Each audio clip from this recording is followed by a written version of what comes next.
হরে কৃষ্ণ, রাধে রাধে।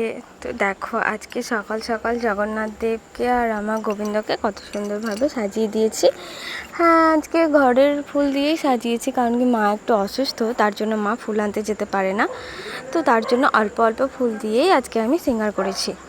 তো তা যাই হোক, তারপর পুজো হয়ে গেল আমার। তারপর দেখো প্রভু পুজো হয়ে গেছে, তারপর জপা করছে, তিলকার্নিক পুজো সব কিছু হয়ে গেছে, তারপর জপা করছে, তাই একটুখানি বদমাশি করে নিচ্ছে আমি ভিডিও করছি বলে। তো তারপর আমি চলে এসেছি কাজের জায়গায়। হ্যাঁ, আর বলি আজকে উল্টো রথ। তো আজকে ছুটি চেয়েছিলাম কিন্তু ছুটি দেয়নি, তার জন্য আমাকে কাজেও আসতে হয়েছে। তো তারপর দেখো আমি 6:30টার সময় চলে এসেছি। তো তারপর দেখো আমি এসে তাড়াতাড়ি করে রেডি হয়ে নিয়েছি, কারণ কি আমি বেরোবো। তো তারপর আমরা বেরিয়ে পড়লাম। তোমাদের দাদা তো অনেক আগেই চলে গেছে, দুপুরবেলায় 3টের সময়, কারণ কি পৌরসভার মাঠ থেকে জগন্নাথ দেব আজকে নিজের বাড়ি ফিরবে, তার জন্য তোমাদের দাদা ওখানেই চলে গেছে। আর এই যে এটা দেখো শিব মন্দির, আমি ছোটোবেলা থেকে জ্ঞান হবার পরে এখানেই সব রকম পুজো করে এসেছি, আর ছোটোবেলা থেকে এখানেই রথ টানতে গেছি, মেলা দেখতে গেছি। আগে যেতাম দাদু দিদা মাসিদের সঙ্গে। তো তারপর এখন আর যাওয়া হয় না, মানে ওদের সঙ্গে যাওয়া হয় না। আর দাদু নেই এখন, দিদাও নেই, কি আর করা যায় বলো। তো তারপর এখন বড় হয়ে গেছি, তো আমরাই যাই।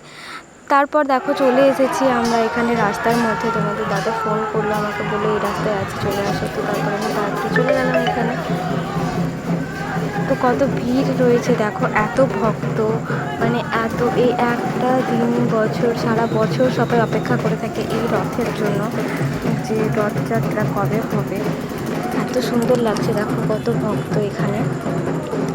তারপর আমরা এখান থেকে শুরু করলাম যেতে, ঘুরতে জগন্নাথ দেবের রথযাত্রার সঙ্গে। এত সুন্দরভাবে সাজানো হয়েছে জগন্নাথ দেবকে, কত সুন্দর লাগছে দেখো।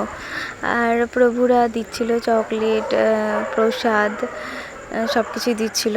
তো এখানে অনেক মাতাজিরা নৃত্যও করছিল, সব আগে ওখানে গান হচ্ছিল, কীর্তন হচ্ছিল, তো ওখানে নৃত্য করছিল, আর আমরা যাচ্ছিলাম পিছনে পিছনে।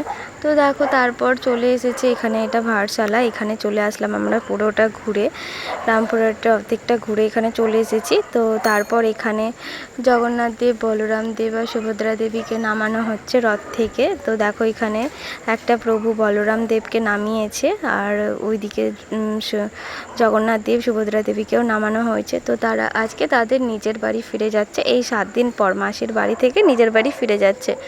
তো মনটা খুব খারাপই করছিল। বেশ এই 7 দিন মন্দিরে অনেক অনুষ্ঠান হচ্ছিল। তো দেখো এখানে ছিল জগন্নাথ দেব 7 দিন ধরে এখানে অনুষ্ঠান হচ্ছিল। আর এই জায়গাতে আগের দিন মানে যজ্ঞ হয়েছিল, মহাযজ্ঞ হয়েছিল, খুব সুন্দরভাবে, এত সুন্দরভাবে অনুষ্ঠান হয়েছিল। তো দেখো জায়গাটা আজকে ফাঁকা, তাই খুব মন খারাপ লাগছে। আর তোমাদের দাদা সেই 3টের সময় গেছে, তো তার জ্বর, শরীরটাও খারাপ, তো জ্বর এসেছে, তো তাই বলছে যে আজকে খুব ক্লান্ত। তো যাই হোক, রাত হয়ে গেছে, রাত 10টা বাজে। চলো দেখা হবে আবার অন্য কোনো ভিডিওতে।